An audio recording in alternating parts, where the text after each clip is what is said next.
নামাজটা তার জন্য নূর হবে, নামাজটা তার জন্য দলিল হবে, হাসরের ময়দানে জান্নাত পাওয়ার একটা উপায় হয়ে যাবে। নামাজ বলেন ঠিক কিনা? যে ব্যক্তি নামাজ দুনিয়াতে পড়বে না, হাসরের ময়দানে তার নূর থাকবে না, হাসরের ময়দানে বুরহান তার দলিল থাকবে না, এবং সে বিনয়ের সাথে জান্নাতে যাওয়ার জন্য সে উপায় পেয়ে যাবে না। সুতরাং দুইটার মধ্যে আকাশ পাতাল পার্থক্য, ঠিক কিনা বলেন? নামাজকে বলো না কাজ আছে, কাজকে বলো আমার নামাজ আছে। নামাজকে বলো না কাজ আছে, কাজকে বলো আমার নামাজ আছে। নামাজ বিহীন পড়ো পারে, কি উপায় হবে বলো সবাই জনে? কি উপায় হবে? কি উপায় হবে?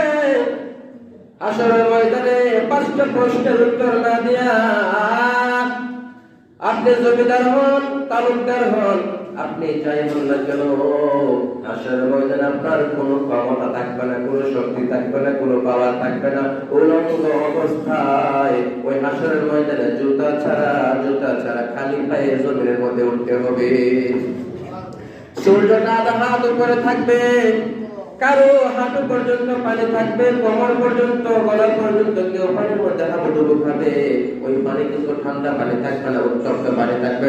জমিনটা তামা থাকবে। কেউ উপায় হবে তখন কোনো জমিদার নাই, তালুকদার নাই, এমপি নাই, মন্ত্রী নাই, চেয়ারম্যান নাই, কোনো পদ নাই, কোনো পদ নাই।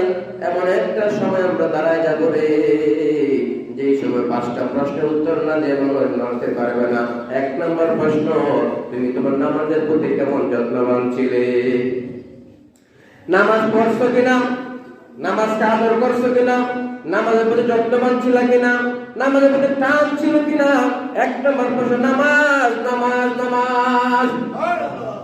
2 নম্বর প্রশ্ন, তুমি তোমার ইনকাম ব্যবস্থাটা কোন পথে আয় করছো? হালাল পথে আয় করছো না হারাম পথে আয় করছো? বইলা যাও। তুমি কি ওজনে কম দিয়া বেশি টাকা দিছো? ধান কিনতে গিয়ে ওজনে কম দিয়ে বেশি টাকা দিছো? তুমি 1 মণ 5 কেজির 1 মণ ধরছো? আছে না? তুমি 2 নম্বর কাপড় দিয়ে 1 নম্বর করে বিক্রি করছো, 150 টাকার কাপড় দিয়ে তুমি 200 টাকা বিক্রি করছো। আছে না?